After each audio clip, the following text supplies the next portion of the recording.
ایک دیہاتی نے گارے مٹی کی مدد سے اپنا گھر بنایا۔ گھر میں اس نے چھوٹی سی 7 مسلوں کی مسجد بھی بنائی، کیونکہ اس کے 7 بیٹے تھے۔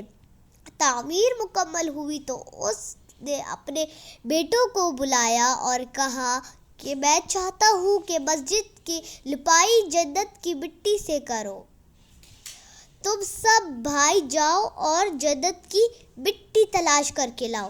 بیٹے پریشان ہو گئے کہ جنت کی مٹی کہاں سے لائیں۔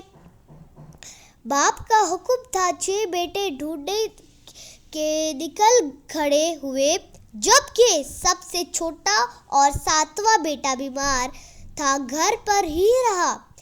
بھائی شام کو تھکے ہارے خالی ہاتھ گھر لوٹے تو دیکھا ہے چھوٹے بھائی نے بوری میں مٹی بھر کے بیٹھا ہے۔ باپ نے پوچھا، بیٹے گھر بیٹھے تجھے جنت کی مٹی کہاں سے مل گئی؟ بیٹے نے کہا، سارا دن ماں کے پیچھے پیچھے پھرتا رہا، جہاں جہاں وہ قدم رکھتی وہاں سے مٹی اٹھاتا رہا۔ یہ وہی مٹی ہے